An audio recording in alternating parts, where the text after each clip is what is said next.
Hello students, welcome to our channel chemistry की आदत। आज जो हम आपको class 11 chemistry chapter 6 thermodynamics explain करने वाले हैं। ये चैप्टर काफ़ी इम्पोर्टेंट है क्लास 11 के लिए, जेई मेंस के लिए, एडवांस के लिए। 12th के बाद जितने भी आप इंट्रेंस एग्ज़ाम दोगे, नीट का या दिल्ली यूनिवर्सिटी का या डीयू का या देहरादून यूनिवर्सिटी का, किसी भी यूनिवर्सिटी का आप जो है एग्ज़ाम दोगे इंट्रेंस एग्ज़ाम, तो उसमें इस चैप्टर से काफ़ी क्वेश्चंस आते हैं। और इवन ये जो है गवर्नमेंट जॉब के लिए भी ये चैप्टर काफ़ी इंपॉर्टेंट है। जो गवर्नमेंट जॉब के जो एग्ज़ाम होते हैं entrance exam, like TGT, PGT science, PGT chemistry, तो टीजीटी साइंस में जो है इस चैप्टर से काफ़ी क्वेश्चंस आते हैं। पीजीटी केमिस्ट्री में तो बहुत ही क्वेश्चन आते हैं। पीजीटी फिजिक्स में भी जो है इस चैप्टर से काफ़ी क्वेश्चंस आते हैं। तो ये चैप्टर काफ़ी इम्पोर्टेंट है आगे के फ्यूचर के लिए। तो ये जो है इस चैप्टर को हम फुल एक्सप्लेन करेंगे आपको विद इजी नोट्स के साथ। इजी नोट्स के साथ हम आपको एक्सप्लेन करेंगे, तो आप साथ साथ नोट्स भी बनाते रहिएगा। और ये चैप्टर काफ़ी इम्पोर्टेंट है। तो चलिए हम स्टार्ट करते हैं इस चैप्टर को। थर्मोडायनेमिक्स, तो चैप्टर का नेम है थर्मोडायनेमिक्स। तो थर्मोडायनेमिक्स क्या है? ये एक ऐसी ब्रांच है साइंस की जो डील्स करती है किसके साथ? Study of different form of energy and their interconversion. किसको एक्सप्लेन करती है? इन एनर्जी की डिफरेंट फॉर्म को, और उनके जो इंटर कन्वर्सन होते हैं, यानी कि एनर्जी जो one form to another form convert होती है, उसको एक्सप्लेन करती है। तो उसको हम बोलते हैं थर्मोडायनेमिक्स। क्या बोलेंगे? थर्मोडायनेमिक्स। अब थर्मोडायनेमिक्स चैप्टर को समझने से पहले हमें दो चीज़ों को समझना बहुत ही इंपॉर्टेंट है। फर्स्ट है सिस्टम। किसको समझना होगा हमें? सिस्टम को। And then surrounding. System and surrounding, ये दो टॉपिक जो है काफ़ी इंपॉर्टेंट हैं। तो सिस्टम्स क्या होता है? सिस्टम एक ऐसा स्पेसिफिक पार्ट है यूनिवर्स का विच इज़ अंडर ऑब्जर्वेशन, जिसमें हम किसी भी चीज़ को ऑब्जर्व करते हैं, इज कॉल्ड द सिस्टम। यानी कि यूनिवर्स का एक ऐसा स्पेसिफिक पार्ट जिसमें हम किसी भी चीज़ को ऑब्जर्व कर रहे हैं, तो उसको बोलते हैं सिस्टम। सिस्टम आपके टू टाइप्स के होते हैं, होमोजीनियस एंड हेट्रोजीनियस। तो सिस्टम सबसे पहले आता है आपका होमोजीनियस सिस्टम। तो होमोजीनियस सिस्टम्स क्या होते हैं? होमोजीनियस, होमो का मीन्स होता है सेम। तो होमोजीनियस सिस्टम जो होते हैं ये कंसिस्ट करते हैं वन फेस, जिसमें क्या होते हैं? ओनली वन फेस होगा, यानी कि जो सिस्टम है उसमें सिर्फ एक ही फेस होगा। एक ही फेस का मीन्स एक ही स्टेट होगी उसकी। और इसमें जो फिजिकल प्रॉपर्टीज जो होती हैं और जो केमिकल प्रॉपर्टीज हैं, जो आपकी ये फिजिकल एंड जो केमिकल कंपोजिशन जो होती है वो क्या होती है? आपकी आइडेंटिकल होती है थ्रू आउट दी सिस्टम। कैसी होगी? आइडेंटिकल होगी थ्रू आउट दी सिस्टम। अब नेक्स्ट है हेट्रोजीनियस। हेट्रोजीनियस का मीन्स होता है, हेट्रोजीनियस सिस्टम जो होते हैं ये कंसिस्ट करते हैं कंसिस्ट ऑफ टू और मोर फेसेस, जिसमें दो या दो से ज़्यादा फेसेस होते हैं, और each of which has different physical and chemical properties, जिसकी क्या होती हैं? डिफरेंट टाइप्स की फिजिकल और केमिकल प्रॉपर्टीज होते हैं। जो अभी मैंने आपको ऊपर बताया होमोजीनियस, होमोजीनियस में क्या था कि ओनली वन फेस होगा, सिस्टम जो होगा वो कंसिस्ट करेगा ओनली वन फेस। और जो हेट्रोजीनियस सिस्टम होते हैं ये कंसिस्ट करते हैं टू और more than two phases. Clear है? और होमोजीनियस सिस्टम जो होते हैं ये आपके जो है इनमें फिजिकल और केमिकल कंपोजिशन जो होती है वो आइडेंटिकल होती है, यानी कि सेम होती है। बट हेट्रोजीनियस में फिजिकल एंड केमिकल प्रॉपर्टीज जो होती हैं वो डिफरेंट होती हैं। कैसी होती हैं? डिफरेंट होती हैं। तो ये जो है अगर डिफरेंस लिखने को भी आते हैं होमोजीनियस और हेट्रोजीनियस में, तो भी आप यहीं से पॉइंट बनाकर लिख सकते हो। तो ये सिस्टम मैंने आपको ब्रीफली एक्सप्लेन कर दिया। सिस्टम क्या था? एक स्पेसिफिक पार्ट था यूनिवर्स का जिसमें हम किसी भी चीज को ऑब्जर्व करते हैं, which is under observation, is called the system. और सिस्टम टू टाइप्स के मैंने आपको एक्सप्लेन कर दी, होमोजीनियस एंड हेट्रोजीनियस। तो अब नेक्स्ट टॉपिक है सराउंडिंग। ये भी काफी इंपॉर्टेंट है। तो सराउंडिंग क्या होता है? जो रिमेनिंग पोर्शन जो होता है, the remaining portion a part of the system. किसका? A part of the system is called the surrounding. यानी कि जो रिमेनिंग पोर्शन जो है, remaining portion of the universe which is not a part of system, यानी कि system को छोड़ के जो बाकी बचा हुआ पार्ट होता है उसको हम क्या बोलते हैं? यूनिवर्स का सराउंडिंग। यानी कि सिस्टम को छोड़ के जो बचा हुआ पार्ट है यूनिवर्स का, उसको हम क्या बोलेंगे, सराउंडिंग। और सराउंडिंग में इंक्लूड होता है everything other than the system, system को छोड़कर बाकी सारी चीजें जो होती हैं वो क्या होती हैं, आपकी सराउंडिंग में काउंट होंगी। तो यूनिवर्स किससे मिलकर बना है, इससे कंफर्म हो गया कि यूनिवर्स में क्या होता है, सिस्टम प्लस सराउंडिंग। सिस्टम और सराउंडिंग को अगर हम ऐड कर दें तो ये क्या बन जाएगा, आपका यूनिवर्स।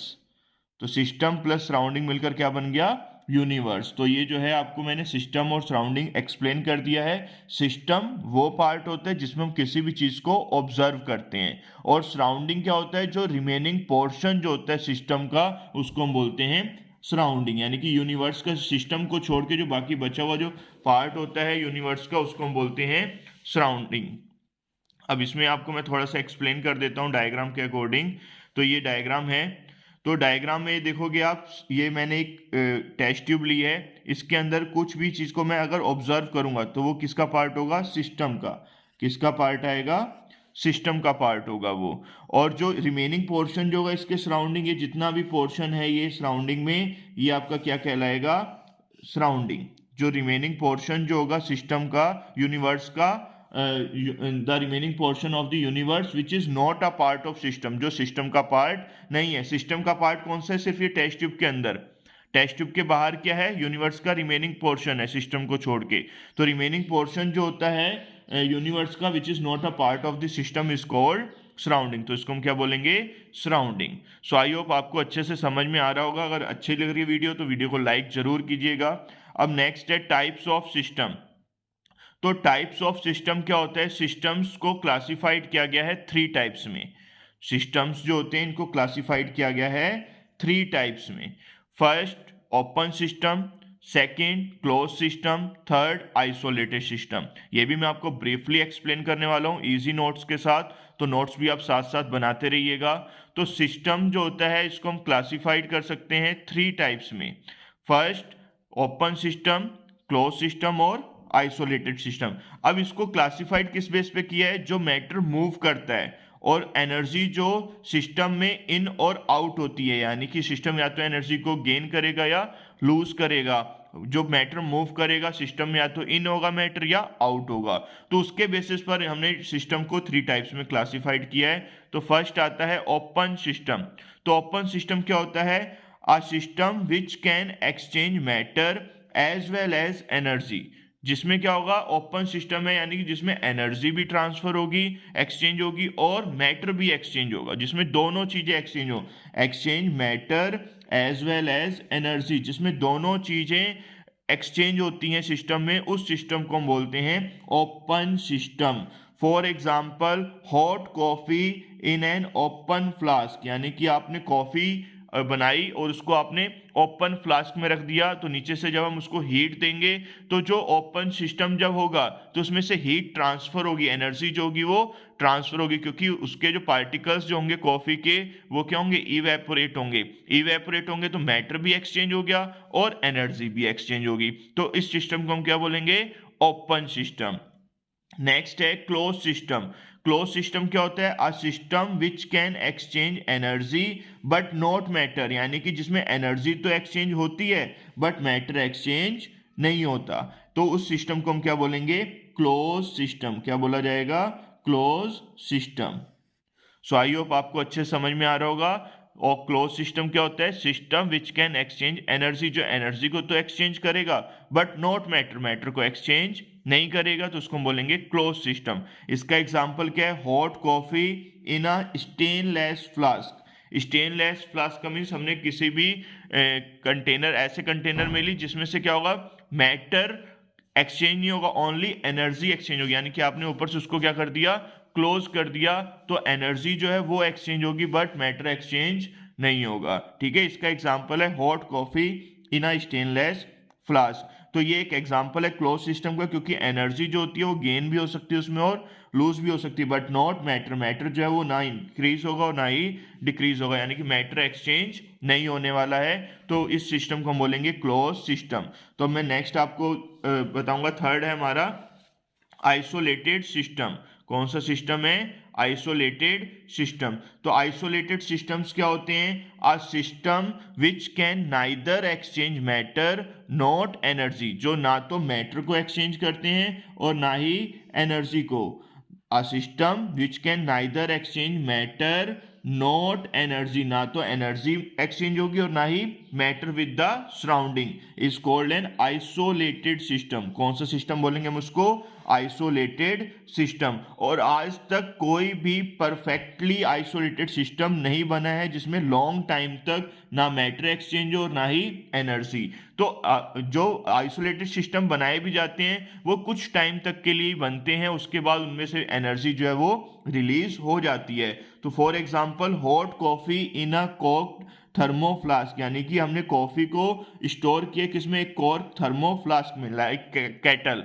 केटल में हम टी को रखते हैं या कॉफी को रखते हैं तो वो 4-5 आवर तक या 10 आवर तक या 20 आवर तक, 24 आवर तक वो गर्म रहती है। उसके बाद वो भी क्या हो जाती है? ठंडी हो जाती है। उसका रीजन क्या है कि उसमें जो साइड में जो वो थर्माकोल टाइप का उसमें जो लगा होता है वो, उसकी भी एक कैपेसिटी होती है कि कितने देर तक उसको वो गर्म रख सकता है, क्योंकि हर एक चीज की अपनी कैपेसिटी होती है। तो उसकी भी एक टाइम पीरियड होता है कि 12 आवर तक या 24 आवर तक कि वो उसको जो है गर्म रखता है, उसके बाद उसमें से एनर्जी जो है वो रिलीज हो जाती है। तो इसलिए there is no perfectly isolated system, यानी कि अभी तक कोई भी परफेक्टली आइसोलेटेड सिस्टम नहीं बना है जो कि लॉन्ग लाइफ तक किसी भी चीज में एनर्जी और मैटर दोनों को एक्सचेंज ना होने दे। तो इसको मैं थोड़ा सा डायग्राम के अकॉर्डिंग भी आपको समझा देता हूं। ये मैंने ओपन सिस्टम का डायग्राम बनाया है, इसमें मैंने लिक्विड को नीचे लिया है और ऊपर से मैंने ओपन कर दिया है कंटेनर को। तो जब हम इसमें से हीट देंगे तो लिक्विड जो है वो वेपर्स में कन्वर्ट होगा, तो एनर्जी तो रिलीज हो ही रही है, साथ साथ ये देखो वेपर्स भी निकल रही है, यानी कि मैटर भी क्या हो रहा है? एक्सचेंज हो रहा है। तो जब मैटर भी एक्सचेंज हो और एनर्जी भी एक्सचेंज हो तो सिस्टम को हम क्या बोलते हैं? Open system. और जब हमने ऊपर से क्लोज कर दिया तो मैटर तो एक्सचेंज नहीं हो रहा बट एनर्जी क्या हो रही है? एक्सचेंज हो रही है। तो इस सिस्टम को हम क्या बोलेंगे? Close system. और जब आपका एनर्जी और मैटर दोनों ही एक्सचेंज नहीं होंगे, ये हमने साइड से थर्मल फ्लास्क लगा दिया, तो इस सिस्टम को हम क्या बोलेंगे? Isolated system. कौन सा सिस्टम बोलेंगे? Isolated system. अब नेक्स्ट है macroscopic properties of the system. Macroscopic properties system, system की कौन सी प्रॉपर्टीज होती हैं? ये the properties of the system which arises from the bulk behaviour of matter, यानी कि ऐसी प्रॉपर्टी सिस्टम की जो कहां से अराइज होंगी? बल्क बिहेवियर ऑफ मैटर से, आर कॉल्ड मैक्रोस्कोपिक प्रॉपर्टीज। कौन सी प्रॉपर्टीज बोलेंगे हम इसको? Macroscopic properties. So I hope आपको ये अच्छे समझ में आ रहा होगा। मैक्रोस्कोपिक प्रॉपर्टीज जो होती हैं ये आपकी टू टाइप्स की होती हैं, extensive properties and intensive properties. कौन सी होती हैं? Extensive properties and intensive properties. तो मैक्रोस्कोपिक प्रॉपर्टीज जो होती है सिस्टम की, वो ऐसी प्रॉपर्टीज होती हैं जो अराइजेज होती हैं बल्क बिहेवियर ऑफ मैटर से। For example like pressure, volume, temperature et cetera. तो इसमें जो मैक्रोस्कोपिक प्रॉपर्टीज है उसको हमने डिवाइड किया है टू पार्ट्स में। कितने पार्ट्स में किया है? टू पार्ट्स में। फर्स्ट है एक्सटेंसिव प्रॉपर्टीज, सेकंड है इंटेंसिव प्रॉपर्टीज। तो मैं आपको ये दोनों भी एक्सप्लेन करूंगा, एक्सटेंसिव भी और इंटेंसिव भी। तो वीडियो के एंड तक बने रहिएगा जिससे कि आपका कोई भी टॉपिक छूटे ना। तो अब नेक्स्ट है एक्सटेंसिव प्रॉपर्टीज। तो एक्सटेंसिव प्रॉपर्टीज क्या होती हैं? The property of the system whose value depend upon the amount of the substance, जिसकी वैल्यू किस पे डिपेंड करेगी? amount of the substance present in the system, जो सिस्टम में प्रेजेंट है सब्सटेंस उसकी अमाउंट पे जो डिपेंड करती है वैल्यू जिस प्रॉपर्टी की, उन प्रॉपर्टीज को हम बोलते हैं एक्सटेंसिव प्रॉपर्टीज। यानी कि ऐसी प्रॉपर्टी सिस्टम की जिनकी वैल्यू डिपेंड करेगी किस पे? अमाउंट ऑफ सब्सटेंस पे, सब्सटेंस की अमाउंट पे जो प्रेजेंट है सिस्टम के अंदर, तो उस प्रॉपर्टीज को हम बोलेंगे एक्सटेंसिव प्रॉपर्टीज। इसके एग्जांपल मास, मास किस पे डिपेंड करेगा? सिस्टम के सब्सटेंस पे। वॉल्यूम, ये भी सब्सटेंस पे डिपेंड करेगा। Surface area, enthalpy, entropy, heat capacity, ये इंपॉर्टेंट है क्योंकि क्वेश्चन आ जाता है एमसीक्यू इस टाइप से आता है कि कोई भी 4 ऑप्शन होंगे, आइडेंटिफाई करो कौन सा एक्सटेंसिव प्रॉपर्टी और कौन सा इंटेंसिव। तो ये एग्जांपल जरूर लर्न कर लेना। काफी बार ये एग्जाम में पूछा गया है। नेक्स्ट है इंटेंसिव प्रॉपर्टीज। तो इंटेंसिव प्रॉपर्टीज क्या होती हैं? The property of the system whose value is independent of the amount of the substance, independent of the amount of substance present in the system are called intensive properties। देखो extensive में क्या था? ऐसी property आ रही थी जिनकी value depend कर रही थी अमाउंट ऑफ सब्सटेंस पर, और इंटेंसिव में ऐसी प्रॉपर्टी सिस्टम की जिनकी वैल्यू इंडिपेंडेंट है अमाउंट ऑफ सब्सटेंस पर present in the system are called intensive properties. इसके एग्जांपल क्या हैं? Temperature, pressure, viscosity, surface tension, specific heat capacity. याद रखना हीट कैपेसिटी जो था ये एक्सटेंसिव का एग्जांपल था, और स्पेसिफिक हीट कैपेसिटी जो है ये इंटेंसिव का एग्जांपल है। यही क्वेश्चन बार बार पूछा जाता है एग्जाम में, जब भी आइडेंटिफाई करने को आता है तो यहाँ पर ही सबसे ज़्यादा कंफ्यूजन क्रिएट होती है, क्योंकि हमें पता नहीं होता कि हीट कैपेसिटी किसका है। तो हमेशा याद रखना हीट कैपेसिटी एक्सटेंसिव प्रॉपर्टी है और स्पेसिफिक हीट कैपेसिटी जो है वो इंटेंसिव प्रॉपर्टी है। तो ये मैंने आपको अच्छे से एक्सप्लेन कर दी macroscopic properties of the system. तो अब हम नेक्स्ट टॉपिक स्टार्ट करने वाले हैं, स्टेट वेरिएबल। काफ़ी इंपॉर्टेंट है, तो वीडियो के एंड तक बने रहिएगा। वीडियो अच्छी लग रही हो तो लाइक कर दीजिएगा और कमेंट्स करके भी बताइएगा वीडियो कैसी लग रही है आपको। तो स्टेट वेरिएबल क्या है? The measurable properties required to describe the state of the system are called state variable. यानी कि ऐसी मेजरेबल प्रॉपर्टी जो रिक्वायर्ड करती है to describe the state of the system, जो सिस्टम की स्टेट को डिस्क्राइब करेगी प्रॉपर्टी, उसको हम बोलते हैं स्टेट वेरिएबल। क्या बोलेंगे? State variable. तो ऐसी प्रॉपर्टी जो डिस्क्राइब करती हैं स्टेट ऑफ द सिस्टम को, उनको हम बोलते हैं स्टेट वेरिएबल। इसके एग्जांपल क्या हैं? Temperature, pressure, volume et cetera. यानी कि जो property state of the system को डिस्क्राइब कर रही है उनको हम बोलते हैं स्टेट वेरिएबल। तो एग्जांपल क्या आएंगे? Temperature, pressure, volume et cetera. ठीक है, तो ये समझ में आ रहा होगा आपके। अब नेक्स्ट हम स्टार्ट करने वाले हैं स्टेट फंक्शन। क्या स्टार्ट करने वाले हैं? State function. तो स्टेट फंक्शन क्या होता है?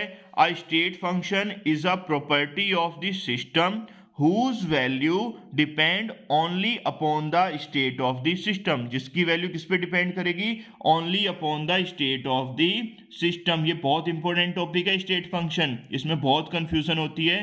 तो स्टेट फंक्शन क्या है? ये एक ऐसी प्रॉपर्टी है सिस्टम की जिसकी वैल्यू डिपेंड करती है only upon the state of the system and is independent of the path or manner by which the state is reached। तो ये काफी इंपॉर्टेंट डेफिनेशन है, इसको नोट डाउन जरूर कर लेना कि स्टेट फंक्शन एक ऐसी प्रॉपर्टी होती है सिस्टम की जिसकी वैल्यू डिपेंड करती है only upon the state of the system पे।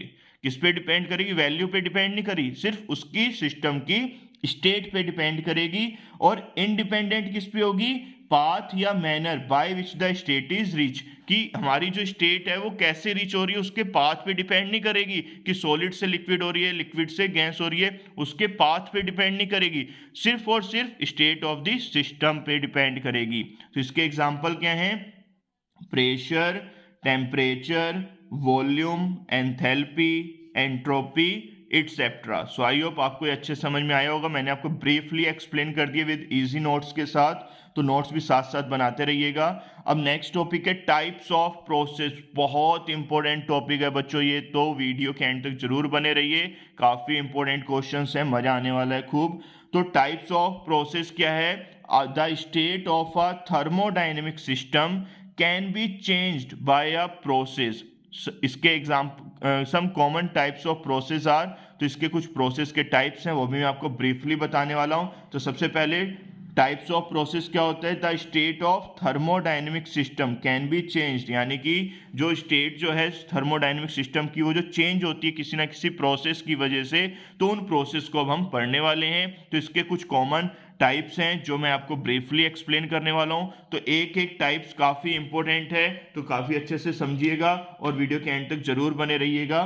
तो फर्स्ट क्वेश्चन है आइसोथर्मल प्रोसेस। आइसोथर्मल, आइसो का मीन्स होता है सेम, थर्मल का मीन्स टेम्परेचर प्रोसेस, यानी कि एक ऐसी process, a process in which the temperature जो होगा सिस्टम का, of the system remain constant. Temperature कैसा रहेगा सिस्टम का? Remain constant. तो उस प्रोसेस को हम क्या बोलेंगे?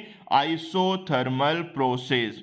तो ऐसा प्रोसेस जिसमें टेम्परेचर जो होता है सिस्टम का रिमेन कांस्टेंट रहता है, तो सिस्टम को हम बोलते हैं, प्रोसेस को हम बोलते हैं आइसोथर्मल प्रोसेस। तो in such a way system heat is either supplied to the system और रिमूव फ्रॉम इट, क्योंकि टेम्परेचर आपका कांस्टेंट रहना है तो हीट उसमें से आइदर सप्लाई भी हो सकती है टू द सिस्टम और रिमूव भी हो सकती है।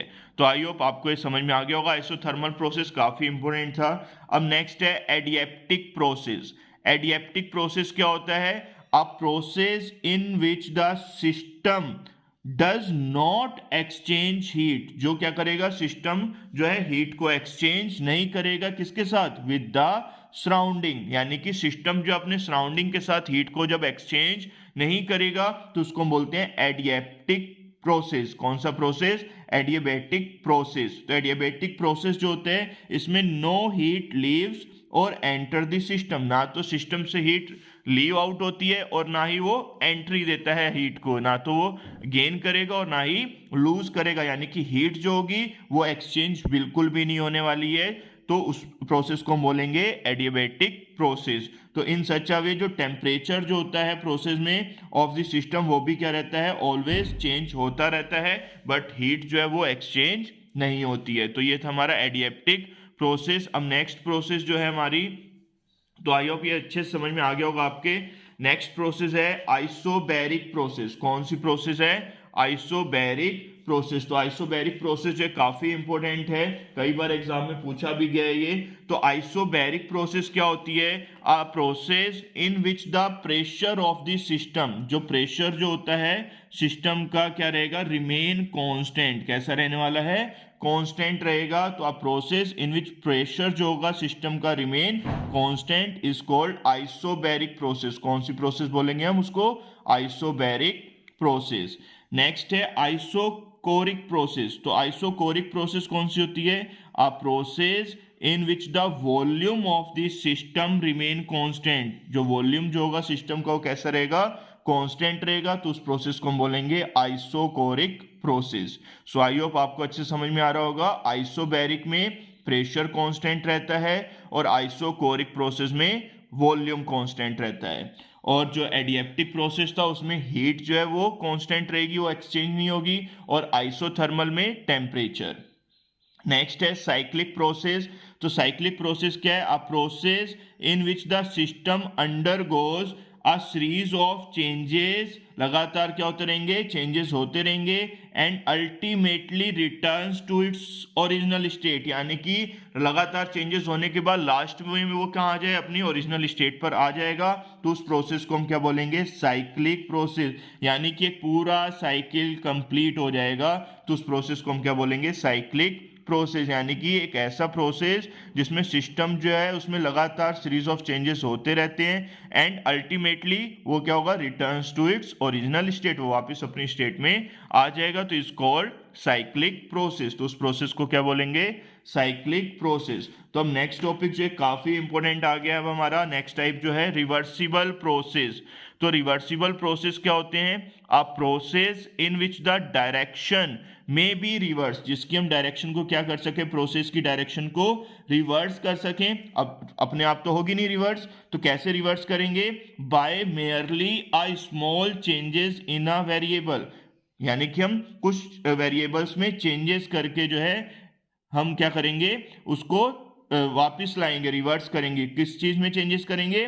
Small variable like temperature, pressure et cetera. तो प्रोसेस जिसमें हम डायरेक्शन को हम रिवर्स कर सकते हैं एट एनी स्टेज पे bye merely a small change in a variable like temperature, pressure etc is called reversible process. reversible का मीन्स रिवर्स करना है। तो रिवर्स करने का मीन्स जैसे पहले कोई भी प्रोसेस हो रही है अब उसको वापस उसी प्रोसेस में कैसे लाएंगे? रिवर्स कैसे करेंगे? हम टेम्परेचर, प्रेशर या विस्कोसिटी वगैरह में चेंजेस करके हम जो उसको रिवर्सिबल कर सकते हैं। नेक्स्ट है इरिवर्सिबल प्रोसेस। तो इरिवर्सिबल प्रोसेस क्या होते हैं? A process which is not reversible, जो रिवर्सिबल नहीं होता, विच is not reversible is called N irreversible process, यानी कि जिसको हम रिवर्स नहीं कर सकते वो क्या होगा, इरिवर्सिबल। तो जितने भी आपके ऑल नेचुरल प्रोसेस जो होते हैं आर इरिवर्सिबल, कैसे होते हैं, इरिवर्सिबल होते हैं। तो इरिवर्सिबल प्रोसेस क्या है, a process which is not reversible is called N irreversible process. तो जितने भी आपके नेचुरल प्रोसेस होते हैं वो सभी के सभी क्या होते हैं, इरिवर्सिबल होते हैं। तो मैं आपको थोड़ा सा जो है डिफरेंस भी बताने वाला हूँ रिवर्सिबल एंड इरिवर्सिबल में, काफ़ी इंपॉर्टेंट है इसके जो डिफरेंस हैं रिवर्सिबल और इरिवर्सिबल, तो अच्छे से समझिएगा। तो ये डिफरेंस है रिवर्सिबल एंड इरिवर्सिबल में। तो रिवर्सिबल में क्या होता है, रिवर्सिबल प्रोसेस में फर्स्ट डिफरेंस क्या है, the process in which the direction में बी रिवर्स, जिसमें हम डायरेक्शन को क्या कर सकते हैं, रिवर्स कर सकते हैं at any stage by merely a small change in a variable like temperature, pressure etcetera. जो भी मैंने आपको डेफिनेशन बताई, तो फर्स्ट डिफरेंस में हम दोनों की डेफिनेशन लिख देंगे। Irreversible process in which the direction can not be reverse at any stage by change in a variable like temperature, pressure, etc. Next, reversible process में क्या है, second difference, in a reversible process the driving force is only infinitesimally greater than the opposing force at all stages, यानी कि reversible process में जो driving force जो होता है वो greater than होगा किससे, opposing force से। और इरिवर्सिबल प्रोसेस में जो ड्राइविंग फोर्स जो होता है वो डिफरेंट होता है अपोजिंग फोर्स से। तो ये भी डिफरेंस आ गया। थर्ड डिफरेंस, रिवर्सिबल प्रोसेस को हम कैरी आउट कर सकते हैं इनफाइनेटेसिमली स्लोली, धीरे धीरे हम उसको कन्वर्ट कर सकते हैं, बट इरिवर्सिबल प्रोसेस जो होती है it is carried out rapidly. Reversible process जो होती है at any stage during the process equilibrium is not disturb, इसमें जो इक्विलिब्रियम होता है वो डिस्टर्ब नहीं होगा। और जो इरिवर्सिबल प्रोसेस होते हैं उसमें इक्विलिब्रियम जो होता है वो एग्जिस्ट करता है only after the completion of the process, यानी कि इसमें जो इक्विलिब्रियम अगर आपका फॉर्म होगा भी, एग्जिस्ट करेगा भी, तो वो जब प्रोसेस कंप्लीट होने वाली होगी तब करेगा। और लास्ट पॉइंट है, फिफ्थ पॉइंट है, it is only imaginary and can not be achieve in actual process. जो रिवर्सिबल प्रोसेस होती है इमेजनरी होती है और can not be achieved in actual process. और जो इरिवर्सिबल प्रोसेस होते हैं तो all natural process are irreversible. अभी मैंने आपको उसमें डेफिनेशन में भी बताया था कि इरिवर्सिबल प्रोसेस में all natural process are irreversible. और नेक्स्ट लास्ट पॉइंट है, work obtain in this process is maximum. ये सबसे मोस्ट इंपोर्टेंट पॉइंट है। रिवर्सिबल प्रोसेस में जो वर्क ऑब्टेन होता है वो कैसा होता है, मैक्सिमम होता है। और इरिवर्सिबल प्रोसेस में जो वर्क ऑब्टेन जो होता है is not the maximum, maximum नहीं होता। तो ये जो मैंने आपको डिफरेंस भी एक्सप्लेन कर दिए हैं।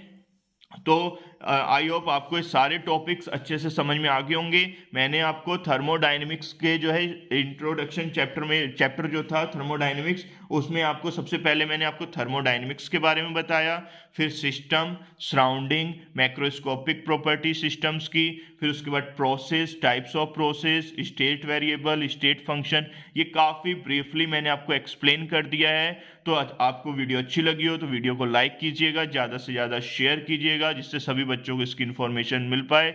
और अगर आप चैनल पर नए थे तो प्लीज़ चैनल को सब्सक्राइब जरूर कर लीजिएगा, जिससे आने वाली वीडियोस की अपडेट्स मिलती रहें, क्योंकि इस चैप्टर की अभी और भी वीडियोस हम अपलोड करेंगे। तो प्लीज़ चैनल को सब्सक्राइब जरूर कर लीजिएगा और बेल आइकन को प्रेस कर दीजिएगा, जिससे कि आने वाली वीडियोस की अपडेट्स आपको मिलती रहें।